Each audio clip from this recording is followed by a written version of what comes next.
이 시간 하나님께서 우리에게 주시는 말씀은 신약 성경 요한복음 6장 1절부터 15절까지의 말씀입니다.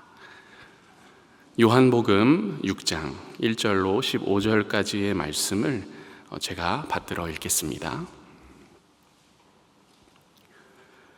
그 후에 예수께서 디베랴의 갈릴리 바다 건너편으로 가시매 큰 무리가 따르니 이는 병자들에게 행하시는 표적을 보았음이로라. 예수께서 산에 오르사 제자들과 함께 거기 앉으시니 마침 유대인의 명절인 유월절이 가까운지라. 예수께서 눈을 들어 큰 무리가 자기에게로 오는 것을 보시고 빌립에게 이르시되 우리가 어디서 떡을 사서 이 사람들을 먹이겠느냐 하시니, 이렇게 말씀하심은 친히 어떻게 하실지를 아시고 빌립을 시험하고자 하심이라. 빌립이 대답하되 각 사람으로 조금씩 받게 할지라도 200데나리온의 떡이 부족하리이다. 제자 중 하나 곧 시몬 베드로의 형제 안드레가 예수께 여짜오되 여기 한 아이가 있어 보리떡 5개와 물고기 2마리를 가지고 있나이다. 그러나 그것이 이 많은 사람에게 얼마나 되겠사옵나이까. 예수께서 이르시되 이 사람들로 앉게 하라 하시니 그곳에 잔디가 많은지라 사람들이 앉으니 수가 5,000명쯤 되더라. 예수께서 떡을 가져 축사하신 후에 앉아있는 자들에게 나눠주시고 물고기도 그렇게 그들의 원대로 주시니라. 그들이 배부른 후에 예수께서 제자들에게 이르시되 남은 조각을 거두고 버리는 것이 없게 하라 하심으로 이에 거두니 보리떡 5개로 먹고 남은 조각이 12바구니에 찼더라. 그 사람들이 예수께서 행하신 이 표적을 보고 말하되 이는 참으로 세상에 오실 그 선지자라 하더라. 그러므로 예수께서 그들이 와서 자기를 억지로 붙들어 임금으로 삼으려는 줄 아시고 다시 혼자 산으로 떠나 가시니라. 아멘. 보리떡 5개와 물고기 2마리를 갖고 예수님이 많은 사람을 먹이신 이 이야기, 우리가 오병이어라는 이야기 아주 잘 알고 있을 것입니다. 오랜만에 이 말씀을 다시 보는데 예전에는 잘 보이지 않던 이 빌립과 주님의 대화가 눈에 들어왔습니다. 예수께서 큰 무리가 하루 종일 따라다니시는 걸 보시다가 이제 배고플 때가 되니까는 좀 밥을 줘야겠다 생각하셨는지 빌립에게 다가가서 물으시죠. 우리가 어디서 떡을 사서 이 사람들을 먹이겠느냐? 근데 왜 예수님이 이렇게 질문하셨다고 나옵니까? 그게 6절에 나옵니다. 이렇게 말씀하심은 친히 어떻게 하실지를 아시고 빌립을 시험하고자 하시니라. 무슨 뜻입니까? 이미 답은 가지고 계십니다. 근데 그거를 제자들에게 말씀해 주시지 않고 특별히 빌립에게는 질문을 하시는 겁니다. 일종의 시험 문제를 지금 내고 계신 겁니다. 왜 주님께서 빌립을 그럼 시험하시는 걸까? 우리가 신앙생활 하다가 보면은 그런 질문을 할 때가 있지 않습니까? 하나님, 왜 저를 시험하십니까? 우리도 오늘 이 본문을 보면서 질문을 해봅니다. 하나님, 왜 때때로 하나님께서는 사람을 시험하십니까? 여러 가지 이유가 있겠지만 저는 이렇게 주님께서 다가오실 때는 우리의 신앙의 밭을 경작하시고 더 좋은 땅으로 만들어 주시려고, 우리가 더욱 하나님을 의지할 수 있도록 하시려고 인생 가운데 시험을 허락하신다고 생각합니다. 근데 여기서 눈여겨볼 거는 하나님이 그냥 시험하시지는 않는다는 겁니다. 그 전에 뭐가 있습니까? 그 전에 하나님의 질문이 있고 빌립의 대답이 있습니다. 인격적인 대화가 있다는 겁니다. 이렇게 주님께서 빌립과 대화하셨듯이 시험을 맞이하는 성도들에게 하나님께서는 말 걸기를 좋아하십니다. 우리가 시험을 잘 통과할 수 있도록 대화로 풀어가신다는 겁니다. 하나님이 왜 인격적인 하나님이라고 우리가 얘기하는 것일까? 그건 바로 시험을 통과하는 사람에게 끊임없이 질문하시고 대화하시는 하나님이시기 때문에 하나님은 인격적이신 분이시다. 근데 생각해 보면은 하나님도 인간을 시험하시지만 마귀도 인간을 언제든 시험할 수 있습니다. 마귀는 악한 영들을 부려 사람을 시험할 때 우리의 신앙이 두려움과 죄책감과 증오로 둘러싸이게 만듭니다. 우리의 신앙을 망쳐놓고 흐트러뜨리는 거예요. 하지만 하나님께서 우리에게 허락하시는 시험은 속성이 좀 다릅니다.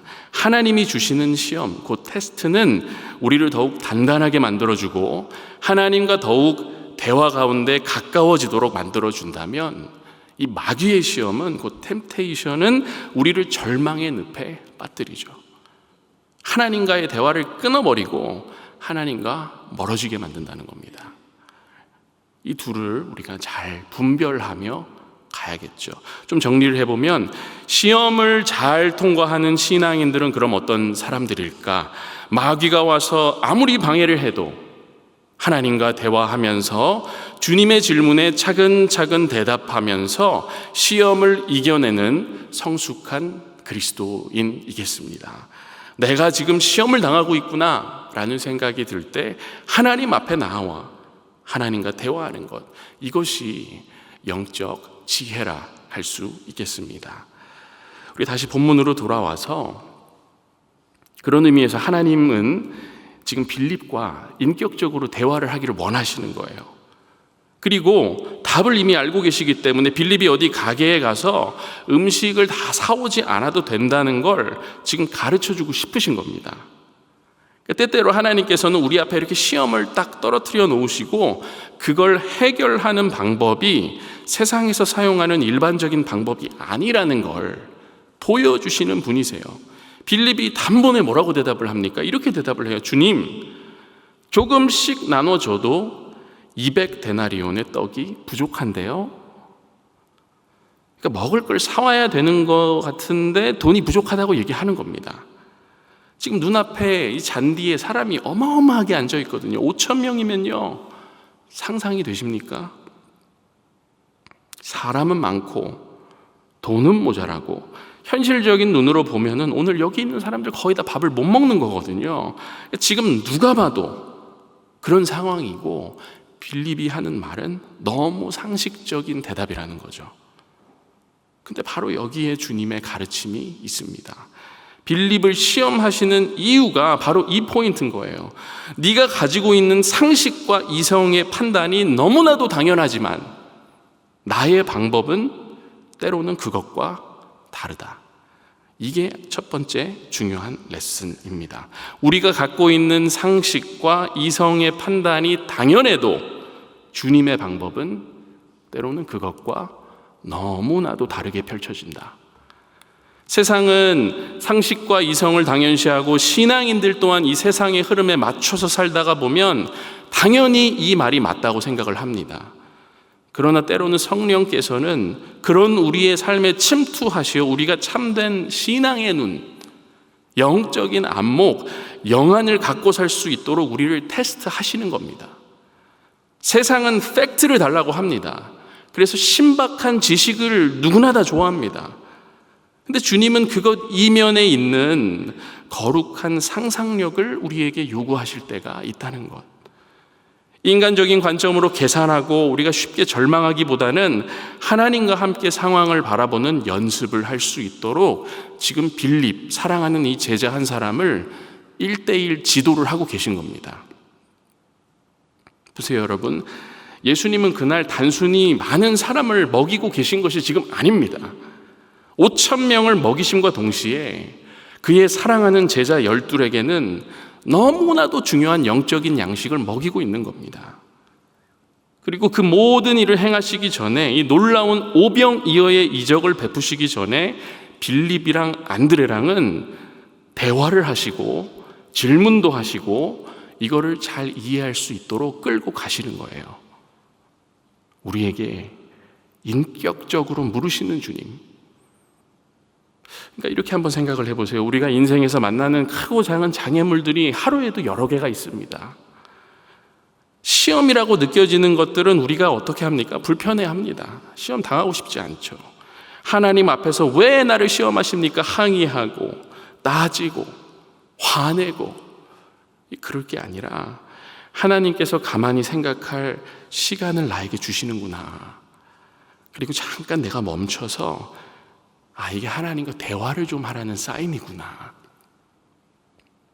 사랑하는 소망의 성도 여러분, 혹시 우리 가운데 요즘 주님과 대화가 좀 뜸한 그런 분들이 계시다면, 또 주님과 대화하는 게 좀 내가 어색하구나, 이런 마음이 드는 분들이 계시다면 성령께서 그 마음에 역사하시어 계속해서 주님과의 대화를 이어가시는 영적 지혜를 가진 분들이 한 분 한 분 되시기를 간절히 축원합니다.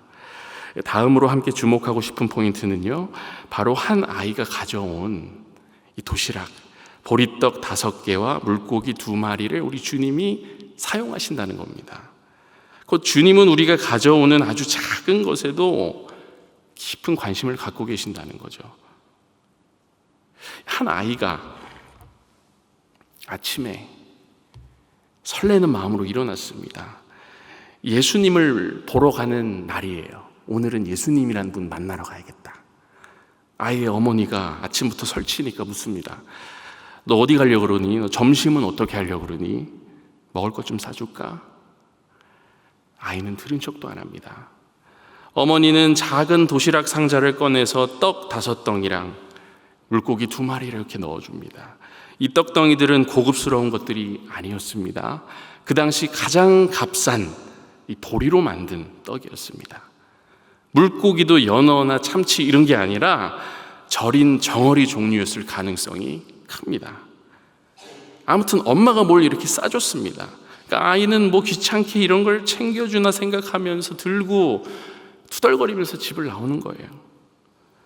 예수님 구경하러 갔더니 이제 이미 너무나도 많은 사람들이 주님께 집중하고 있습니다. 병을 고쳐주는 장면도 아이가 목격했습니다. 감탄했겠죠. 아니 어떻게 이런 일이 있을 수가 있나. 그렇게 아무런 생각 없이 군중들 사이에서 예수님을 구경하고 있는데 갑자기 누가 어깨를 툭 치는 거예요. 아이가 놀래가지고 돌아보니까 여러분 거기 누가 있었을까요? 상상력을 안드레가 서 있는 거예요. 거기 안드레가 묻습니다. 야, 너 거기 그 들고 온 게 그거 뭐니? 이거 도시락이야 그거? 아이가 대답을 합니다. 아무것도 아니에요. 이거 엄마가 싸줬는데. 안드레는 그 상자 안을 들여다보고 말합니다. 너 예수님 만나고 싶지? 잠깐 나 좀 따라와봐. 이 다음 장면은 아이가 예수님 앞에 서 있는 장면입니다. 이 아이가 어쩔 줄을 몰라 했겠죠. 이렇게 가까이서 예수님을 보게 될 줄은 꿈에도 몰랐기 때문에 관중석에서 구경만 하고 있다가 얼떨결에 주인공을 무대 위에서 만나게 되는 그런 느낌이었을 거라고요. 그때 안드레가 예수님께 이 아이가 가져온 것을 보면서 뭐라고 합니까? 예수님, 여기 한 아이가 보리떡 5개랑 물고기 2마리 가지고 왔는데 제가 찾은 건 이건데 이걸 어떻게 하면 좋을까요? 이제 좀 제자들 중에 좀 말하기 좋아하는 제자들 있잖아요. 막 그랬을 거예요. 뒤에서 아유 저걸 누구 코에 갖다 붙여. 그냥 예수님 드려. 막 이렇게. 바로 그때 예수님의 이 눈이 이 아이의 눈이랑 마주치는 겁니다. 아이가 거룩한 호기심으로 예수님이 어떻게 하시는지 지금 바라보고 있는 거예요. 여러분, 아이가 가져온 거는 정말 보잘것없이 적은 양의 음식이었습니다.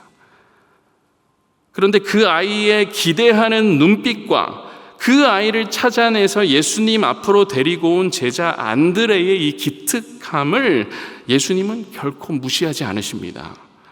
오히려 고맙게 여기셨어요. 그래서 축사하시잖아요. 주님은 제자들에게 문제의 해답을 바라시는 게 아니에요. 왜냐하면 문제는 주님께서 해결하실 거니까. 그러면 여러분, 주님이 바라시는 건 뭘까? 제자들이 뭘 보기를 원하셨을까? 주님이 원했던 거는 이 아이의 기대하는 눈빛이라는 거죠.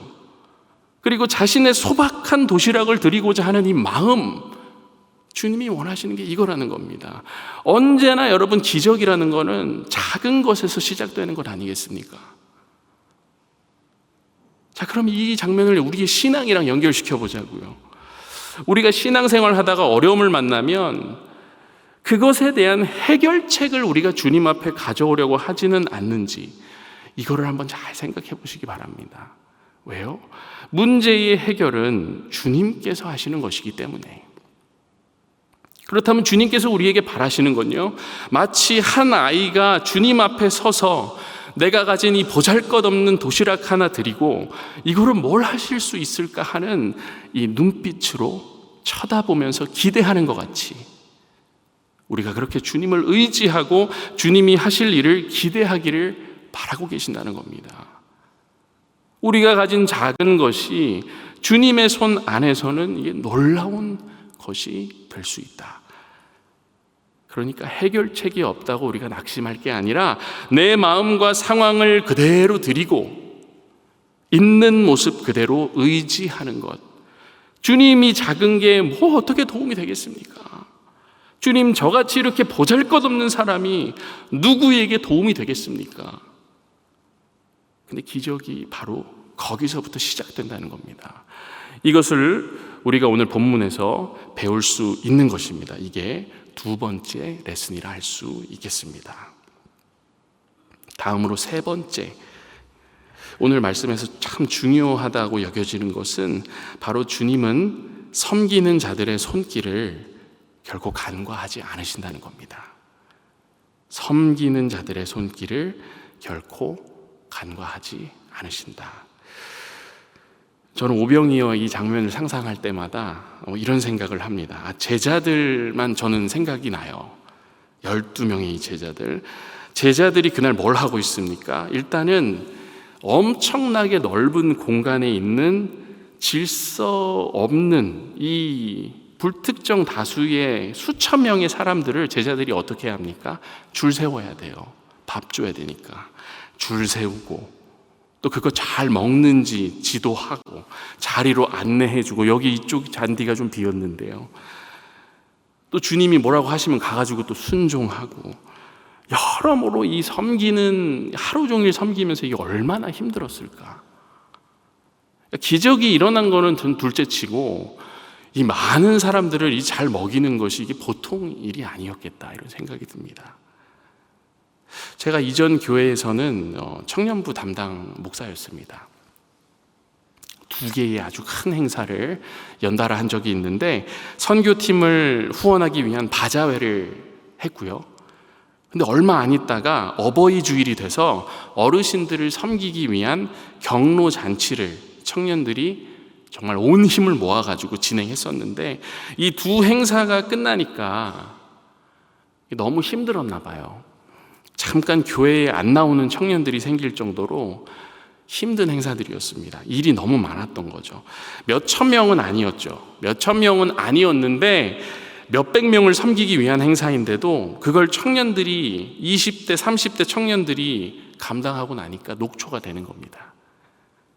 먹는 게 나오는 행사인데 정작 자신들은 섬기다가 하루 종일 섬기다가 굶고 그렇게 봉사했던 친구들도 있고 그렇게 사랑으로 열정으로 또 때로는 오기를 막 품으면서 최선을 다하고 그렇게 하고 나가지고 한동안 잠수를 타는 친구들이 나와서 또 그것이 교역자의 걱정이 되고 근데 또 담당 목사로서는 일이 떨어지니까 야 이거 해야 돼 하면서 또 진행해야 되는 부분이 있고 이 생각을 하는 거예요. 내가 너무 푸시한 거 아닐까, 내가 그때 더 격려하고 응원했어야 하는 거 아닐까. 딜레마인 거죠.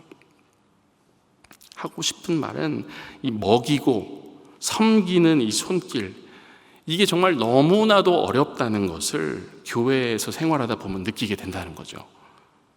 많은 교회가 요즘에는 교회 식당의 규모를 줄이려고 합니다.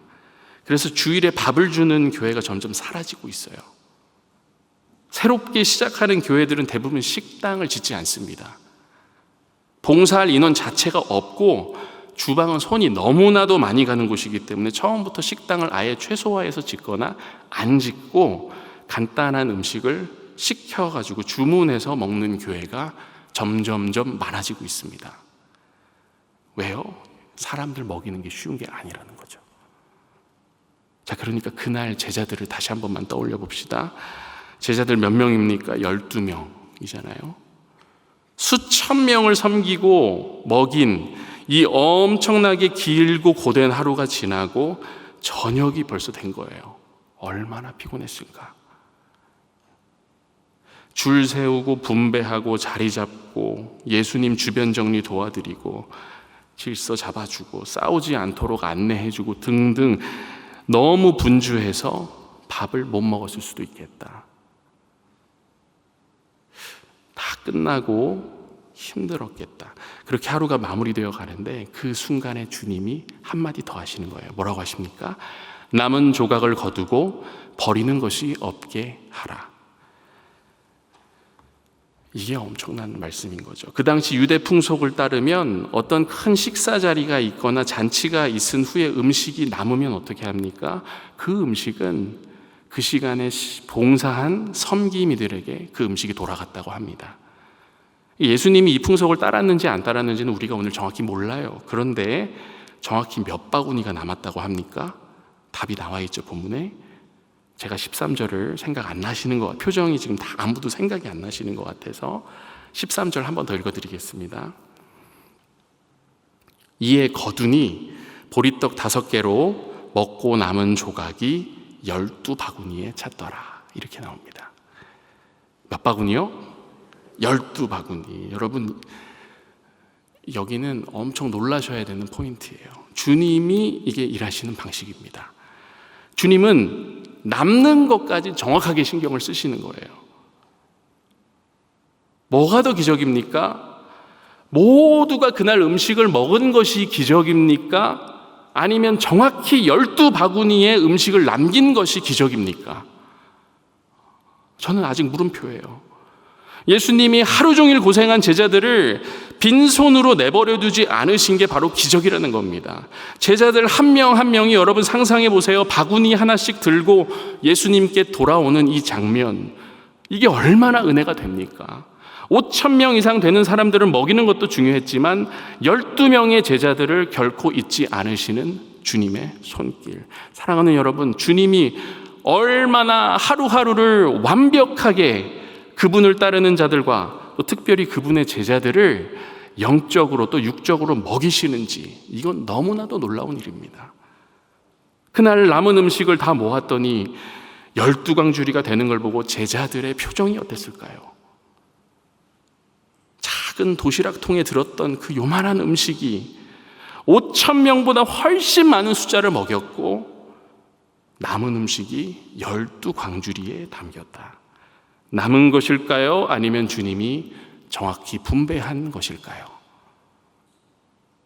섬기는 자들의 몫은 주님이 챙기신다는 확신, 이런 분이 바로 우리 주님이시다. 말씀을 제가 좀 정리를 해보겠습니다. 사랑하는 여러분, 우리가 시험을 당할 때, 때론 어려운 일이 우리의 앞길을 막아서고 있을 때, 풀리지 않는 문제가 우리 앞에 놓여 있을 때 우리 주님은 대화하기를 원하시는 겁니다. 우리가 가진 게 작고 보잘것없을지라도 우리의 마음과 눈빛을 보시고 함께 그 문제를 해결해 나가시길 원하십니다. 그 과정에서 우리가 기꺼이 섬기고 헌신할 때 주님은 그 섬김의 손길을 결코 잊지 않으시고 끝까지 챙기시는 분이라는 사실을 믿어지는 역사가 있기를 원합니다. 이런 인격적인 주님, 이런 사려 깊은 주님을 늘 마음에 품으시고 그분과 대화하시는 여러분과 제가 되기를 원합니다.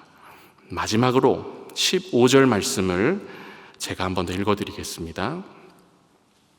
그러므로 예수께서 그들이 와서 자기를 억지로 붙들어 임금으로 삼으려는 줄 아시고 다시 혼자 산으로 떠나가시니라. 이 구절이 저의 마음을 참 겸허하게 만드는 것 같습니다. 저는 그런 생각을, 그런 묵상을 해봤어요. 사람은 배부르면 정치를 하고 주님은 배를 채우시기보다는 홀로 기도하실 뿐이구나. 그 많은 사역을 감당하시고 나서도 사람들의 이 칭송과 격동을 피해서 조용히 기도하러 가시는 그 모습을 보면서 우리가 우리 자신을 돌아볼 수밖에 없습니다. 때로는 내가 섬기고 우쭐하지 않았는가? 때로는 내가 애쓰고 보답을 바라지는 않았는가? 기브 앤 테이크 방식으로 주님의 일을 하려고 하지는 않았는가? 대가를 바라며 베풀지 않았는가? 주님 손을 잡기보다는 주님 손에서 떨어지는 떡고물에만 집중하지는 않았는가? 군중에 휩쓸려 조용히 따로 시간을 떼어 기도하는 것, 그것을 내가 잊지는 않았는가? 그날 갈릴리 바다 건너편 넓은 평지에서 사람들에게 떡을 떼어주시던 주님을 생각해 봅니다. 그리고 그날 저녁 이렇게 우리 같이 하루를 마무리하면서 우리 주님이 기도하러 가시면서 그 5,000명과 12에게 진정 바라셨던 것은 무엇일까? 묵상해 보시는 한 분 한 분 되시길 원합니다. 함께 기도하겠습니다. 인격적인 주님, 오늘 우리에게 주신 말씀과 같이 우리에게 거룩한 상상력으로 주님의 일하심을 보는 안목을 허락해 주옵소서. 작은 것일지라도 주님의 손에서는 큰 것이 될 거라는 믿음을 허락하여 주시고, 주님 사랑하는 마음으로 교회에 안팎에서 순전히 섬기고 또 늘 기도하는 거룩한 주의 자녀들 되도록 인도하여 주옵소서. 우리 주 예수 그리스도의 이름으로 기도합니다. 아멘.